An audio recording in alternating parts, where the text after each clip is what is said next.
Welcome to another journey through the dreamlike history of the Warhammer universe. Tonight we drift into the long and solemn tale of the Imperial Fists, the sons of Rogal Dorn, the unbending builders and guardians of Terra. This is a story of cold stars, stone walls, and men who lived only for duty. It is not a tale of glory, for the Imperial Fists were not shaped by triumph, but by sacrifice. They did not hunger for conquest, though they fought in countless wars.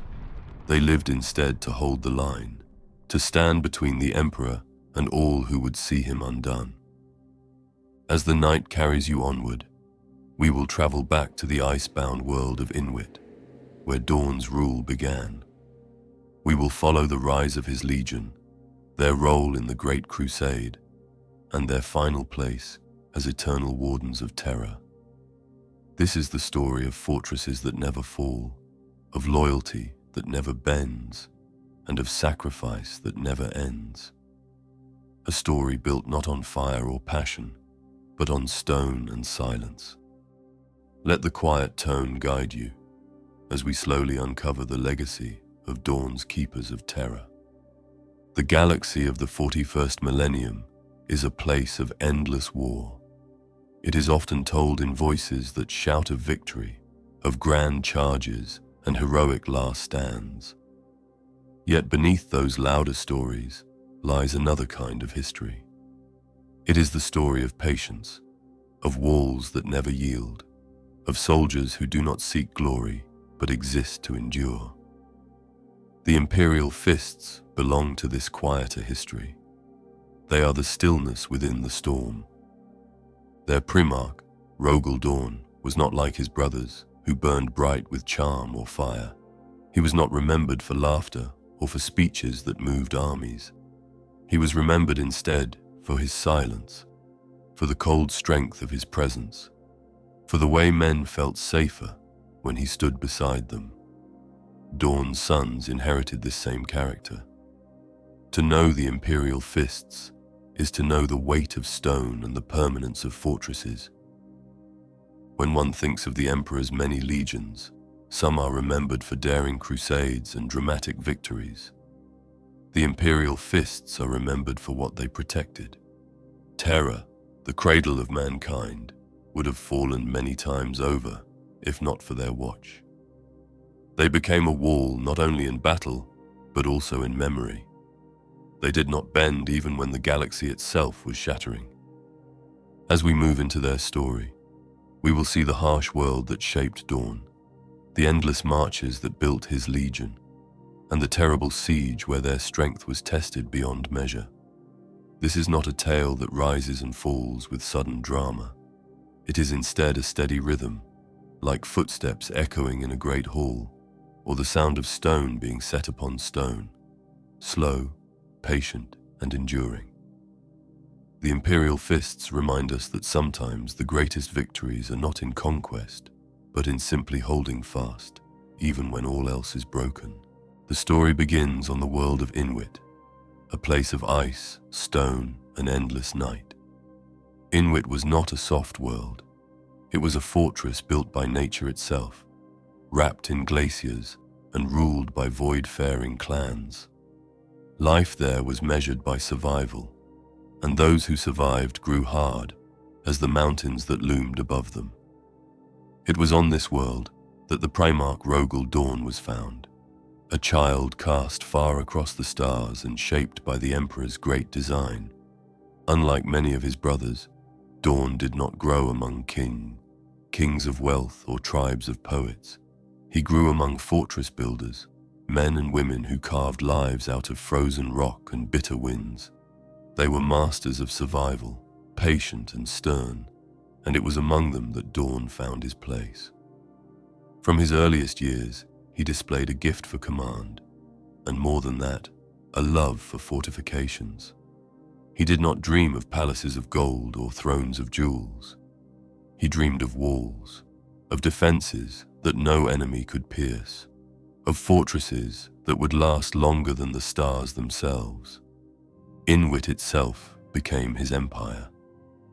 With the wisdom of a primarch and the patience of a stonecutter, Dorn gathered the clans of Inuit beneath his banner. He united them not through charm or persuasion, but through the unbending will of his presence. Where others might have sought glory in conquest, Dorn's first instinct was to build. Soon Inuit was ringed with bastions that reached into the void. Fleets of star-faring vessels were crafted under his rule, and colonies stretched across the ice belts of the system. In this frozen empire, Dorn ruled not as a distant king, but as a watchful guardian. He was stern, but he was just, and the people of Inuit revered him as both protector and master. By the time the Emperor found him, Dorn had already become a legend. The Golden Master of mankind came to Inuit, and in Dorn he found a son who embodied steadfast loyalty. The moment of their meeting has been recorded as one of profound stillness. The Emperor looked upon Dorn, and Dorn looked upon the Emperor, and without a word spoken, they both understood their bond. From that day forward, Dorn was not only ruler of Inuit, he became the Praetorian of Terra, the builder of walls that would shelter the dream of mankind. The Emperor granted him command of the 7th Legion, a brotherhood of warriors created from Dorn's own gene seed. They were men who would mirror his character, stern, unbending, and wholly devoted to the defense of humanity. Dorn did not change the nature of his legion, he refined it. The Imperial Fists were shaped into an army of builders and warriors, men who fought not for conquest, but to secure what had been won. They carried forward their Primarch's love for fortifications, constructing bastions on every world they pacified. In this way, they became more than soldiers. They became the architects of the Emperor's Imperium. But to understand their place, one must first return to Inuit. That world was more than Dorn's home. It was the cradle of their philosophy. Its cold silence taught them patience. Its stone taught them permanence. Its void colonies taught them discipline. Every Imperial Fist carried the shadow of Inuit in his heart. To them, war was not fire and fury. It was the steady laying of stone upon stone, each act of defense building towards something greater than themselves. Reflecting on Dorn's rise, it is clear how deeply his early life shaped what would come. Other Primarchs carried with them the pride of their homelands, or the fiery cultures of their tribes. Dorn carried with him the silence of frozen nights and the discipline of fortress walls. This silence would follow him across the stars, and through it, he would carve out a legacy of endurance. Inuit became a memory, yet its spirit lived on in the legion that followed Dorn into the Great Crusade. From the cold halls of that world came a brotherhood unlike any other, a legion that did not seek glory, but would nonetheless be remembered for holding the fate of mankind in their hands. The story of the Imperial Fists truly begins in those frozen lands, where a child of the Emperor grew into the unyielding Praetorian of Terra. When the Emperor gave Dorn command of the 7th Legion, the change was not sudden. The warriors who made up that legion had already been forged in the long years of the Great Crusade, scattered across distant campaigns and tempered by battles fought without their Primarch. Many legions had fought for decades before being reunited with their gene father, and the 7th were no exception. They had already been hardened into reliable soldiers, yet when Dorn came to them, they discovered their true shape. In him they found not only their master, but also the living reflection of their purpose. Dorn looked upon his sons with a craftsman's eye. He did not rush to change them, nor did he reshape them into something unfamiliar. He refined what was already there, sharpening their discipline until it was as precise as a blade's edge. Under his command, the legion became more than an army. They became a force that moved with the rhythm of construction and war, each campaign not only an act of conquest, but also an act of building. To fight under Dorn was to create something permanent, to raise fortresses that would stand long after the battle had ended. It was during these years that their reputation began to spread across the galaxy. Other legions were known for their aggression, their speed, or their brilliance in strategy. The Imperial Fists were known for their patience and their perfection. They could hold any line, no matter the odds. They could carve a fortress from bare rock within days, and once raised, that fortress would endure against the hardest of sieges. Enemies often spoke of them as if they were not men, but stone itself given life, marching forward without pause, without hesitation, and without fear. The symbol of their strength came in the form of the phalanx. This immense star fortress was already ancient by the time Dorn claimed it as his own. It was a relic of forgotten builders, massive beyond scale, bristling with weapons and walls so thick they could endure any strike. In the phalanx, Dorn saw more than a weapon. He saw a foundation, a mobile bastion that would carry his legion across the stars. To the Imperial Fists, the phalanx was not simply a warship. It was home, a fortress that embodied everything they were. Wherever it traveled, it carried with it the spirit of Inuit and the permanence of stone. The phalanx gave the legion reach, allowing them to bring their way of war to countless worlds. As the Great Crusade pushed outward, Dorn and his sons became the Emperor's chosen builders. They raised palaces, fortresses, and starports wherever the Imperium extended its grasp. Whole worlds were left safer and stronger after the Fists had passed through. The dream of a unified Imperium required permanence, and permanence was what Dorn provided. But their strength was not only in stone. The Imperial Fists fought with a style as precise as their architecture. They were not wild in battle, nor driven by reckless charge. Their discipline made them relentless. Each strike was measured, each advance calculated, each defense unyielding. Where other legions might seek glory in speed or spectacle, the Fists sought only certainty. They were the sword that did not falter, the shield that did not crack. This devotion to structure shaped their character in ways that did not always endear them to others. Among their brother legions, the Imperial Fists were respected but rarely loved. They were seen as stern, even joyless, unwilling to compromise their standards. Where the white scars chased the thrill of movement and the space wolves roared with life, the Fists moved with silence. Their loyalty was beyond doubt, yet their presence carried weight like a shadow of stone. This distance did not trouble Dorn, nor did it trouble his sons. To them, honor was found in duty, and duty needed no celebration.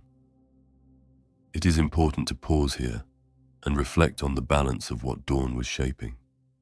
In his legion, we see not only the mind of a commander, but also the heart of a builder. He was shaping a culture that would endure long after him, a way of war rooted not in sudden triumph, but in endurance. This is why their story carries such a different rhythm compared to others. To follow the Imperial Fists is to walk not through fire, but through halls of stone that echo with quiet strength. As the Great Crusade stretched across the galaxy, Dorn's sons became both sword and stone. When a world resisted, they struck with absolute precision. When it was pacified, they raised fortresses that secured it forever. This dual purpose defined them more than any single battle. For while many legions could win victories, few could leave behind foundations that would last for millennia. The Emperor saw this quality in Dorn, and it became one of the reasons he trusted him so deeply. In the Imperial Fists, he found not just warriors but guardians. Dorn did not only extend the reach of the Imperium, he ensured that what had been taken was never lost again. In every fortress wall and bastion gate, there was an echo of his determination. The phalanx drifted from war zone to war zone, a silent giant carrying with it the presence of a legion that never wavered. It was said that wherever it appeared, enemies felt despair, for they knew that once the Fists had begun their work, defeat was only a matter of time. Yet the Imperial Fists did not bask in this reputation. They accepted it with the same silence that marked all they did. Looking back, these years of building and battle formed the heart of what they would become. They were not remembered for swift crusades or for breaking empires in a single strike. They were remembered for the quiet certainty that wherever they set foot, the Imperium became stronger. Like the laying of stone upon stone, their work was slow, but it was eternal. This chapter of their history closes with the Legion fully formed, their Primarch at their head, and the phalanx above them as their eternal home. The stone had been shaped, the sword had been sharpened. They were ready for greater tasks, though they could not yet know how heavy those tasks would become. From the frozen halls of Inwit to the endless stars of the Crusade, the Imperial Fists had become the Emperor's builders, his trusted defenders, and soon, his chosen Praetorians. The galaxy, during the Great Crusade, was a storm without end. Stars were lit with war, and countless worlds were pulled into the light of the Imperium. For many, the Crusade was remembered for its brilliance, for the daring charges of certain legions, or the swift subjugation of distant empires. Yet the work of the Imperial Fists was of a different rhythm. They did not blaze like fire through the darkness. They advanced steadily, each campaign carried out with precision, and each victory secured with permanence. Wherever the 7th Legion fought, the Imperium found not just conquest, but foundation. They brought stability to worlds that had known only conflict. They built where others destroyed. On planets newly claimed for the Emperor, it was often the Fists who raised the first walls, who carved fortresses from bare rock, who shaped starports where fleets could gather. They were the hand that turned chaos into order. To those who lived on such worlds, the Imperial Fists did not simply arrive as conquerors. They remained as builders, leaving behind bastions that would protect generations to come. The rhythm of their campaigns carried with it the same patience Dorn had always shown. He had no love for waste. Every strike was purposeful, every wall measured to the inch, every fortress designed to last beyond the lives of those who built it. The Fists mirrored him completely. In them, one can see a reflection of the cold discipline that had once shaped the fortresses of Inwit. It was this steadiness that earned them a reputation even among their brother legions. The Imperial Fists were known to arrive when a war dragged on too long, when enemies refused to break, or when a world had to be secured for eternity.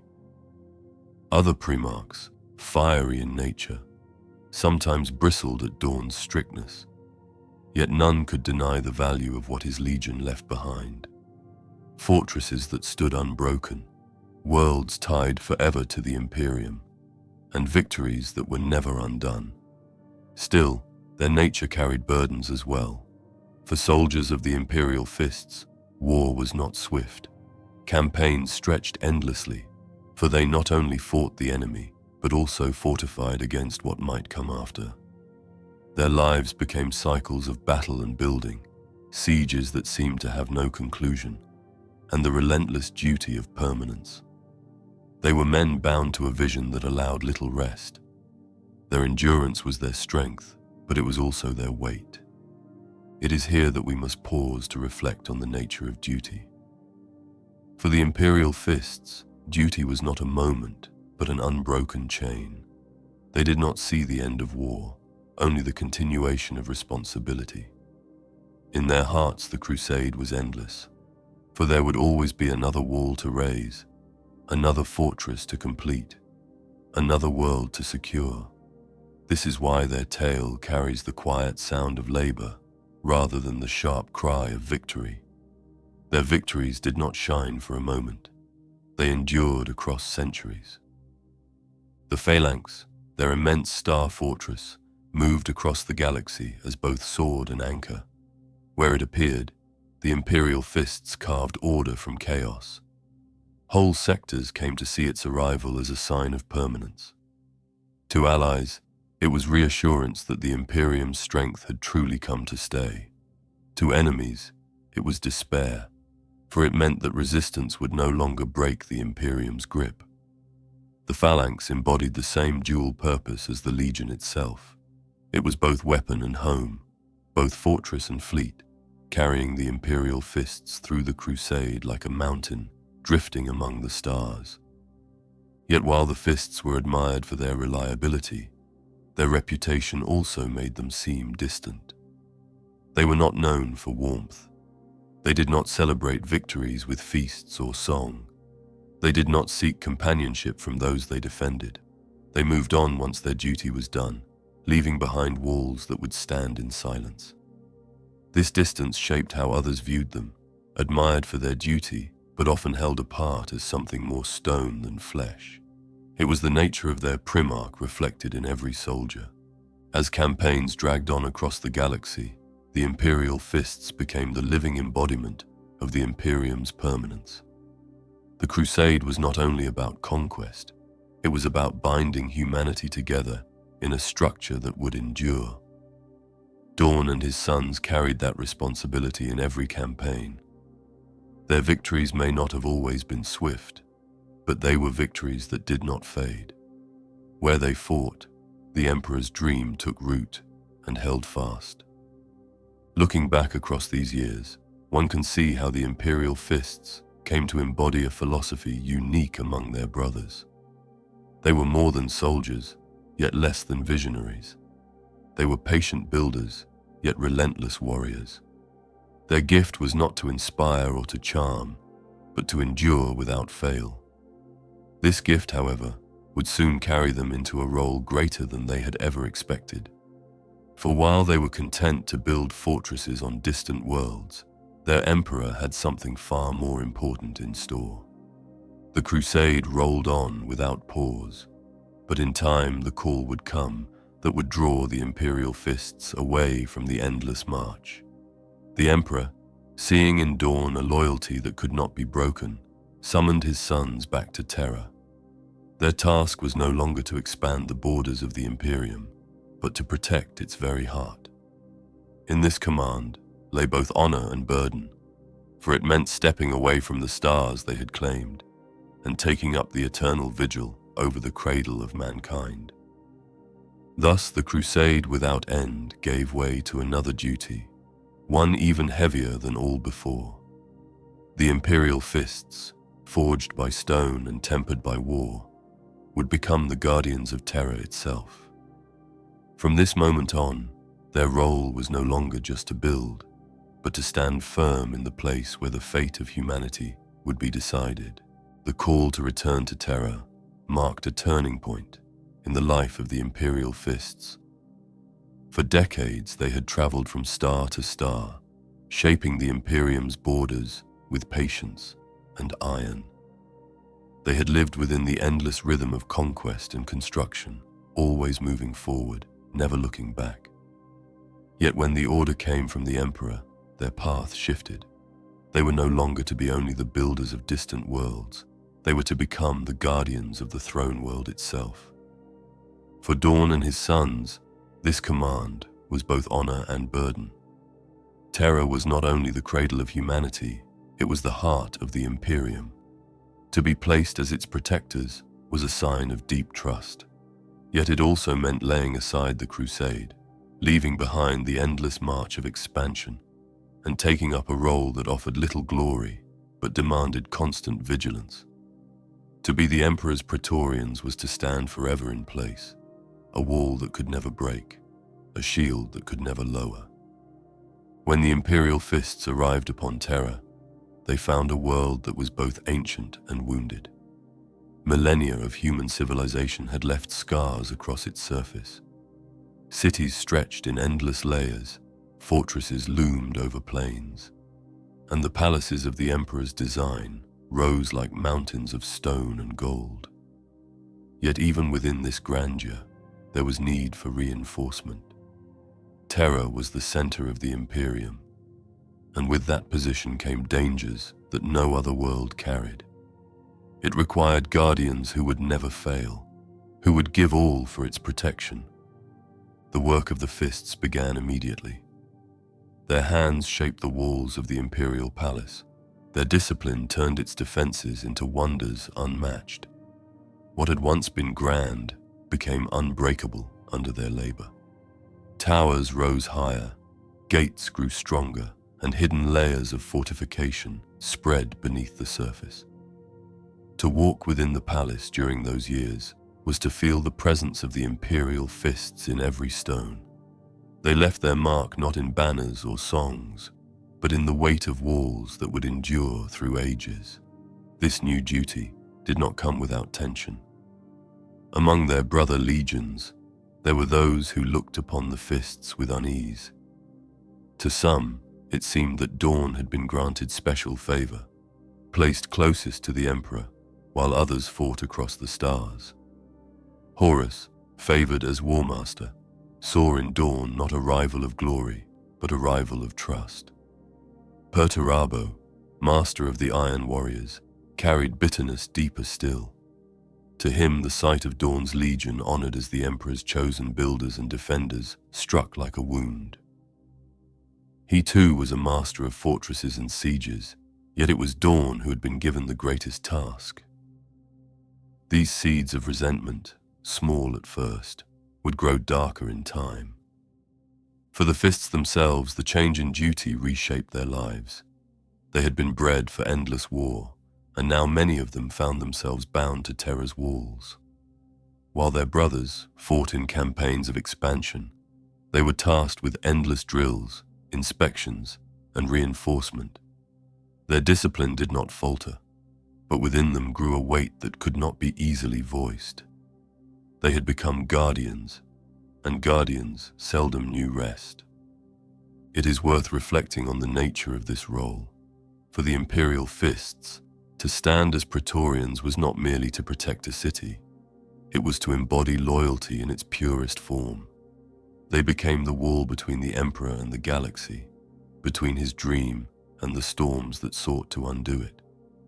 Their Primarch, Dorn, lived this duty with a severity that left no room for doubt. To him, failure was unthinkable. To his sons, this belief became a creed. Each soldier was not a man, but a stone within the greater fortress of Terra. The contrast between their earlier life of crusade and their new life of watchfulness was sharp. On distant worlds they had built for others, and then moved on. On Terra they built for eternity, with no movement forward, no escape, only the weight of permanence. This change tested them in ways that battle alone never had. For in battle there is release, there is an ending. In watchfulness there is only the unending strain of vigilance.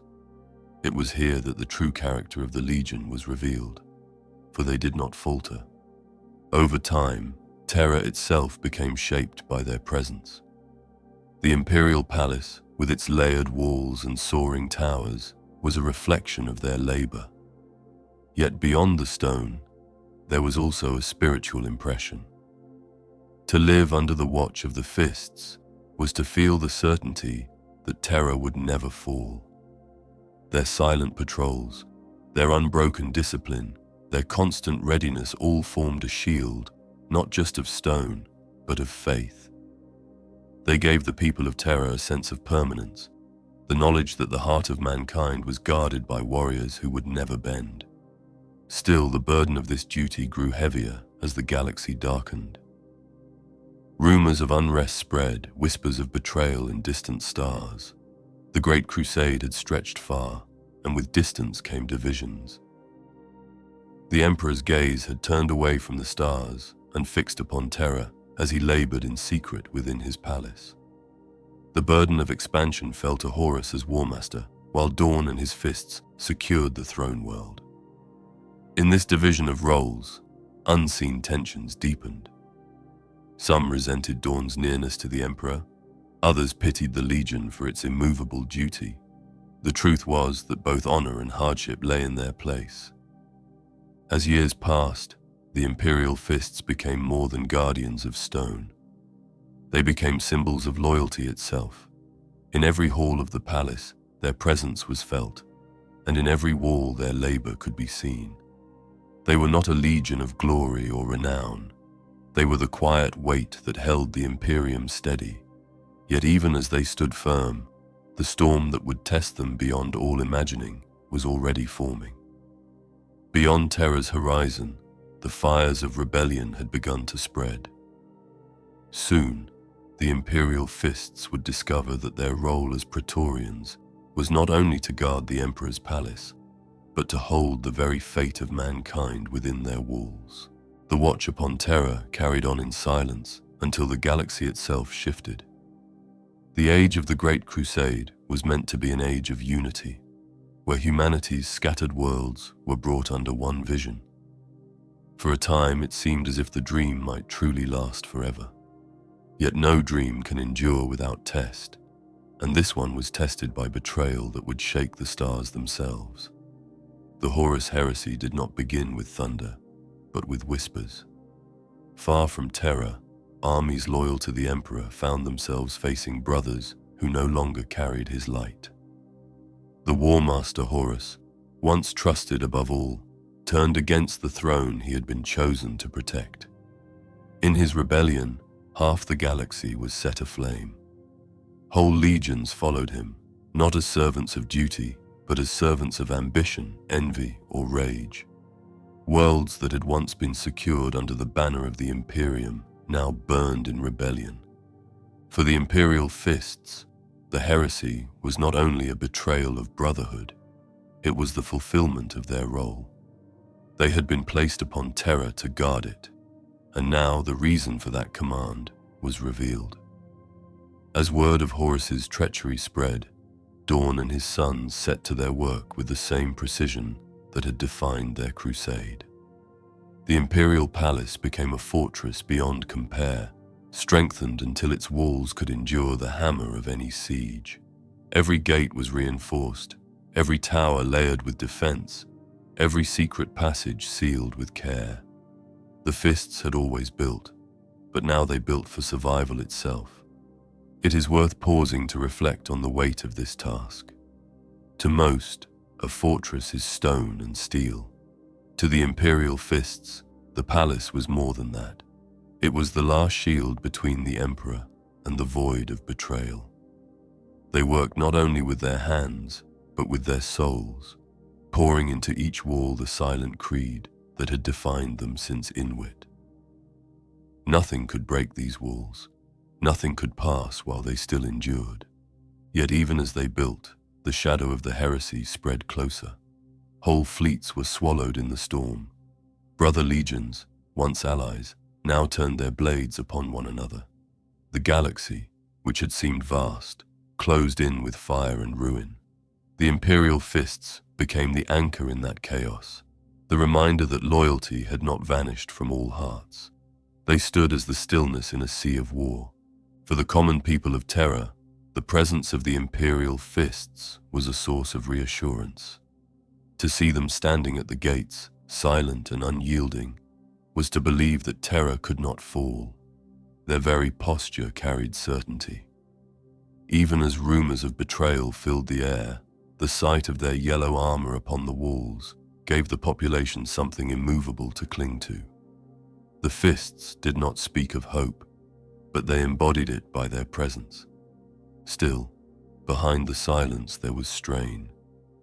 The Imperial Fists had fought endless campaigns, but never had they faced betrayal on this scale. They had been raised to see their brothers as allies, bound by the same father, carrying the same dream. Now those same brothers came as enemies, carrying hatred sharper than any alien foe. The wound of such a betrayal cut deeply, though the Fists carried it with the same unspoken endurance that marked all they did. The fires of the heresy did not remain distant forever. Soon Terra itself would become the target of Horus's wrath. As the rebel fleets gathered strength, all paths led back to the cradle of mankind. The Emperor, silent upon his golden throne, remained at the heart of the storm.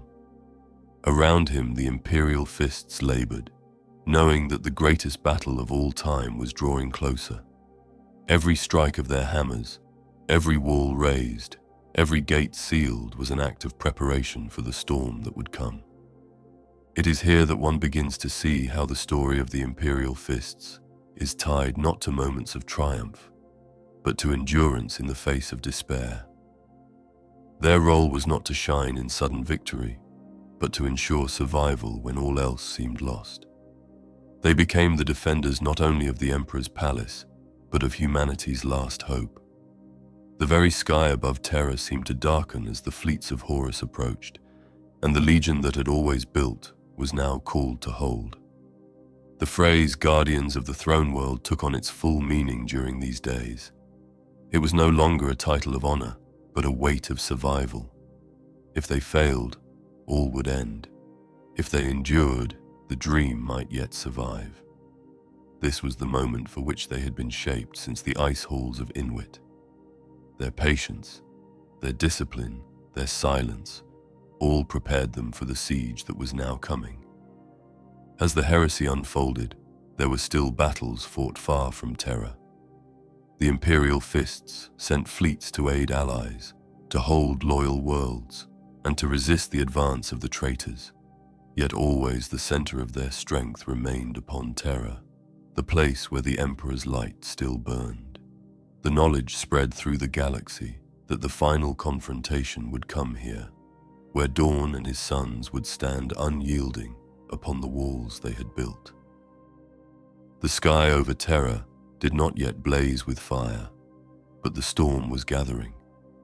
When Horus came, he would bring with him the fury of half the legions, the weapons of a galaxy, and the will to see the Emperor undone. Against him stood the silence of stone, the certainty of loyalty, and the fortress built by hands that never knew surrender. The Imperial Fists had become not just guardians, but the final wall upon which the fate of mankind would rest. The storm that had gathered for so long finally broke. The traitor fleets descended upon the throne world, and the sky above Terra was filled with fire. What had once been a place of ceaseless labor and watchful preparation now became the heart of the greatest siege in human history. The Imperial Fists, who had raised the palace walls with their own hands, now stood ready to defend them against the full fury of their fallen brothers. The opening strikes shook the heavens. Orbital bombardments thundered down, turning whole districts into flame. The void itself became a battlefield as loyalist fleets struggled to hold back the tide. Yet for all the fire that rained from the sky, the heart of the struggle was always the palace. The Emperor's seat, built to be the greatest fortress of mankind, became the focus of the traitors' rage. Against it they hurled their armies, their weapons, their machines of war. Against them stood the Imperial Fists, immovable, unyielding, silent in their defiance. The palace was not merely stone and steel. It was the work of Dorn's discipline, shaped over years of preparation. Its walls had been layered until they could withstand the heaviest bombardment. Its gates had been reinforced with mechanisms that would hold even under endless assault. Hidden defenses, placed with care, revealed their purpose as the traitors advanced. The Fists did not fight with reckless fury. They fought as builders defend their creation, every strike calculated, every movement precise. The scale of the battle defies measure. Across walls that stretched for miles, men clashed in unbroken lines. From soaring towers, artillery thundered until the air itself quivered. In underground tunnels, hand-to-hand fighting raged where the walls were breached. The enemy came in waves that seemed endless, yet at every point, the Imperial Fists were there. They were the stones in the river, holding back the flood, refusing to move no matter how heavy the current. The pain of the siege was unrelenting. Each day brought fresh assaults. Each night carried the echoes of bombardments that shook the earth. The defenders grew weary, yet the Fists gave no sign of breaking. Their creed was endurance, and in this crucible endurance was all that mattered. They patched walls as they fell, rebuilt gates even as fire rained upon them, and filled the lines with their own bodies when no stone could hold. The cost was beyond counting, yet they did not falter. The rivalry with the Iron Warriors came to full flame during these days. Perturabo, once brother to Dorn, had brought his mastery of siegecraft to the traitor cause. Against Dorn's walls, he unleashed every weapon of destruction he could summon. Where one master built, the other sought to unmake. Yet time and again, the Imperial Fists resisted, not through genius alone, but through the steady refusal to yield. The palace became the stage for their duel, a contest of will between two visions of stone. It is important to reflect here on what the siege revealed. It showed the nature of the Imperial Fists more clearly than any campaign before. They were not conquerors, they were guardians. Their glory was not in swift victories, but in the simple fact that they did not fall. Even when the traitors breached walls, even when towers collapsed, the Fists held the ground with their lives. They fought with the same patience they had once used to build. Each stone was defended as if it were sacred, each gate as if it were the heart of mankind itself. The defenders were not alone, for other loyal legions stood beside them, and countless mortal soldiers gave their lives upon the walls. Yet it was always the Fists who bore the heaviest burden. This was their fortress, built with their hands, guarded with their creed. If the palace endured, it would be because they endured. If it fell, it would be upon their shoulders. Such was the weight that defined them, and such was the role they accepted without question. Day after day, the traitors pressed harder. Their engines tore through bastions, their warriors stormed over shattered walls, their bombardments darkened the skies. Still the Fists remained. Their armor was scarred, their numbers thinned, but their resolve only deepened. To them, there was no choice but to hold. It was not only loyalty to the Emperor, though that was unshakable. It was also loyalty to themselves, to their nature as the unyielding guardians of humanity. To break would be to deny everything they were. The siege dragged on, and the world became a place of endless ruin. Once proud spires lay in rubble, districts burned without end, and blood soaked the very stones of the palace. Yet within the silence of their discipline, the Fists kept fighting. Even in despair they moved as one, guided not by hope of glory, but by the unbreakable truth of duty. Their battle was not for victory alone. It was for survival, for endurance, for the promise that the Emperor's dream would not die in flame. As the siege reached its height, the palace walls bore scars deeper than mountains. Towers leaned, gates cracked, and the air was filled with smoke and ash. But still the Fists stood, shoulder to shoulder, their line unbroken. They had become more than men in armor. They had become the fortress itself, living stones set within the walls they had built. Against them, the traitor tide crashed again and again, but still the wall held. The siege of Terra was not a battle of moments. It was a slow grind, a struggle of exhaustion, where victory belonged not to the swift, but to the unyielding. And in this contest, the Imperial Fists revealed themselves as the perfect guardians.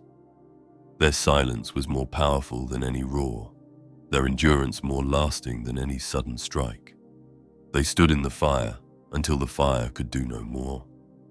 When one looks back upon that time, it is easy to see the siege as nothing but ruin. Yet within that ruin lies the heart of the Imperial Fists. They were the legion that did not move, the guardians who turned walls into living defiance. Their role was not to claim the galaxy, but to ensure that Terra did not fall, no matter the cost. And in this, they fulfilled the purpose for which they had been shaped from the beginning. When the siege at last reached its breaking point, the battle turned inward. The traitor forces had pressed the palace until the walls could bear no more. Fires raged in every quarter, towers crumbled into ruin, and the cries of war filled every hall. The Imperial Fists had stood unbroken through every hour, but no endurance could stop the final confrontation. It was within the palace itself, amidst the shattered defenses, that the Emperor and his chosen entered the decisive struggle against Horus. What happened in that moment is remembered in fragments, as if the truth itself was too great to be carried whole. The Emperor faced his fallen son, and in that encounter he was struck down. His body was broken, his voice silenced, and the light that had guided the Imperium flickered. Yet even in that loss, he was not defeated. The Emperor was carried to the Golden Throne, where his life would continue in a form neither living nor dead. His presence endured, but his command of the Imperium was no more. For the Imperial Fists, the weight of this moment was beyond measure. They had endured the longest siege in history, held against the fury of half the galaxy, and in the end, their emperor was gone from them. The palace they had guarded still stood, though scarred and broken. Humanity itself still survived, though bloodied beyond recognition. Yet the guiding hand that had shaped them all was gone. The silence that followed was heavier than any bombardment. It was Dorn who bore this weight more than any other. He had been chosen as Praetorian, charged with guarding the Emperor's throne. In his heart, he felt that he had failed. No wall had been strong enough to prevent the Emperor from falling. No defense could shield him from the betrayal of Horus. The Legion shared this burden. Their identity had always been rooted in loyalty, and now that loyalty had been shaken by a wound, no stone could heal. Still, they did not collapse. Even in grief, their discipline held. The Emperor's last command was not spoken, but it was clear. His survival upon the Golden Throne required endless labor. The great device, once meant for a higher purpose, now became a prison that consumed his life each day. To keep him bound there, to sustain the Imperium in his absence, the palace had to be rebuilt stronger than ever before. It was to this task that the Imperial Fists turned, carrying with them their grief as they had carried their duty. The years that followed were marked by sorrow, but also by construction. Dorn threw his sons into the labor of rebuilding, carving fortifications upon fortifications, ensuring that the palace would never again stand at risk of falling.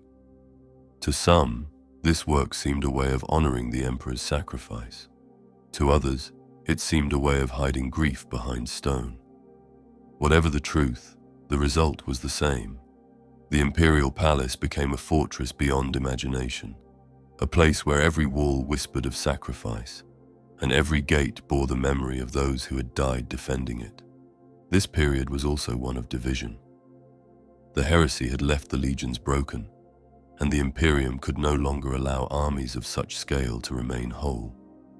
The Second Founding divided the legions into chapters, smaller brotherhoods that could be more easily governed and restrained. For the Imperial Fists, this was another wound.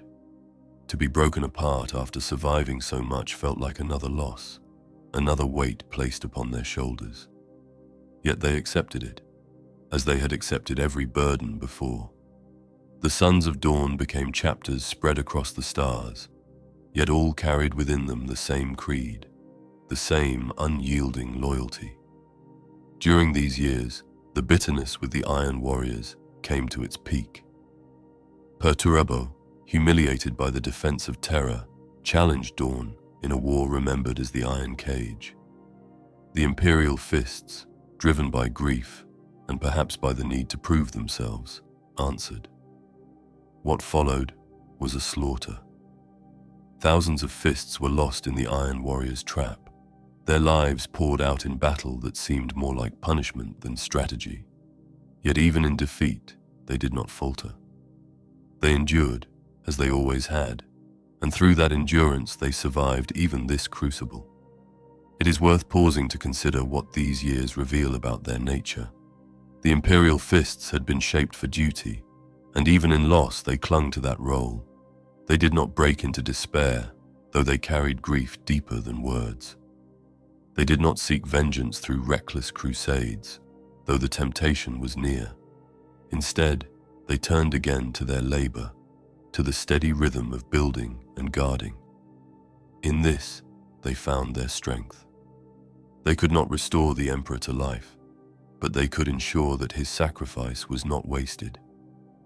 The image of Dorn during this time is one of silence and severity. He poured himself into his work, and his sons followed without question. For them, duty was not a choice. It was existence. Even when their numbers were thinned, even when their hearts were heavy, they continued to stand where they were placed. The Golden Throne demanded endless sacrifice, and the Imperial Fists gave without pause. In this, they embodied the Emperor's last command: endure, protect, and build. As the years passed, the galaxy moved into the long night that would become the Age of Imperium. The heresy faded into legend, but its scars remained visible in every fortress, every bastion, and every wall raised by the Fists. They became more than a chapter. They became a symbol of permanence, a reminder that loyalty can endure even when all else is broken. Their story is not one of victory in the common sense. It is a story of survival, of carrying burdens without end, of living as the wall upon which the Imperium rests. The Emperor's last command was not one of words, but of expectation. The Imperial Fists understood it better than any. They lived it in every stone they set, in every battle they fought, in every silence they kept. They had become the keepers of his throne, the guardians of his dream, the legion that did not break. Even in grief, even in defeat, they endured. And through that endurance, they carried humanity into the long, uncertain future. The age that followed the Horus Heresy was not an age of peace. The galaxy did not calm after the Emperor was placed upon the Golden Throne. Instead, it fractured into something harsher, something darker. The Imperium, though victorious in survival, became a realm locked in endless war. In this long night, the Imperial Fists carried forward their role. They had been the guardians of the throne world during the greatest trial of all, and they remained its keepers in the long centuries that followed. The second founding divided the Legion into chapters, but the Imperial Fists endured as the core of Dorn's legacy. Around them rose their successors, each carrying a fragment of their Primarch's discipline, each bound to his creed of duty. The Black Templars carried his fury into endless crusade. The Crimson Fists bore his resilience, even when their own world burned. Others spread across the stars, each one a shard of the old Legion. Yet it was the Imperial Fists themselves who remained closest to Terra, the chapter that would never leave the heart of the Imperium unguarded. The years passed into centuries, and still the yellow-armored warriors stood watch upon the walls of the palace. To the people of Terra, they became a constant presence, their figures etched into the daily rhythm of life. They did not seek to be loved, nor did they ask for songs. They asked only for duty, and in their silence they gave the citizens of Terra something greater than words. They gave certainty. No matter how dark the galaxy became, no matter what storms raged beyond the stars, the Imperial Fists were always there. Their discipline was tested time and again. Raids from alien empires struck at the edges of the Sol system. Rebellions rose and were crushed. Demonic incursions tore at reality itself. Each trial was met with the same unbending response. The Imperial Fists did not move. They did not yield.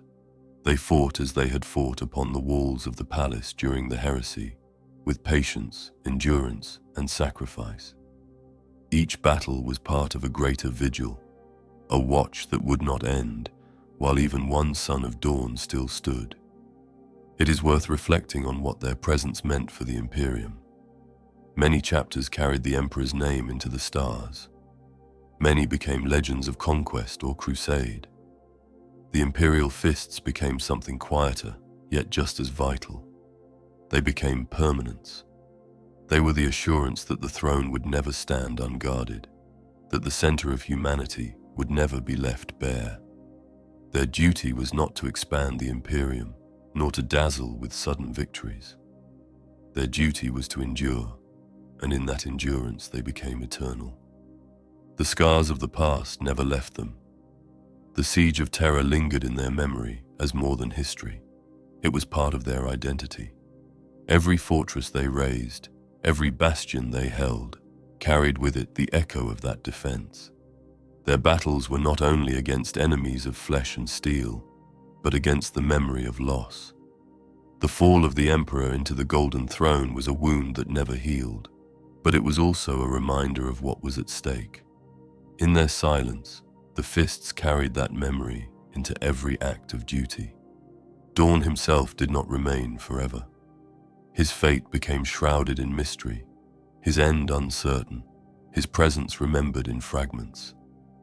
Yet whether lost in battle or carried into legend, his legacy was carved into his sons beyond erasure. The Imperial Fists became not just his chapter, but his monument.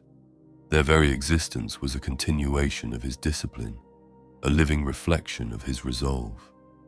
To see them upon the walls of Terra was to see Dorn's presence still lingering, as if the Praetorian himself had never left. Through all the ages of darkness, they never ceased their watch. Centuries turned into millennia, and still they stood. Wars swept across the galaxy, empires rose and fell, yet the palace remained under their guard. The people of Terra changed, generations passing like shadows, but above them, the Imperial Fists endured unchanged. Their armor might scar, their numbers might thin, yet their presence never wavered. They became less a chapter of men and more a symbol of permanence itself. Even now, in the endless wars of the 41st millennium, the Imperial Fists stand as they always have. Their brothers across the stars fight in crusades and campaigns. Their successors carry Dorn's blood into countless battles. But the heart of the Legion remains fixed upon Terra. The palace that once burned in siege is now more fortress than city, a labyrinth of stone, steel, and faith. At its gates, on its walls, within its towers, the yellow-armored warriors keep their vigil. The Emperor no longer speaks, yet his last command is still carried out by their silent endurance. It is here that the story of the Imperial Fists settles into its true rhythm. Their tale is not one of dramatic rise and fall. It is a steady hum, like the quiet heartbeat of stone, continuing through ages without end. They are not remembered for conquest, though they have fought in countless wars. They are remembered for holding fast, for standing when no one else could, for being the wall that never breaks. Their legacy is not in sudden triumphs, but in the slow certainty of survival. When one imagines the throne world, it is impossible not to see them. They are the watch upon the gates, the guardians upon the walls, the silent figures in golden halls. They are always there, whether in life or in memory. The sons of Dorn do not pass into legend like fire that burns bright and fades. They remain like stone, weathered by time but unbroken, the eternal watchers of Terra. And so the story closes as it began, in silence and endurance. The Imperial Fists are not conquerors. They are not visionaries. They are guardians, shaped by ice and stone, bound by loyalty that does not falter. From the frozen halls of Inwit to the endless walls of the Imperial Palace, their path has been one of duty carried without end. Even as the galaxy crumbles into endless war, they remain. Dorn's keepers of Terra, eternal and unyielding, the wall upon which the future of mankind still rests.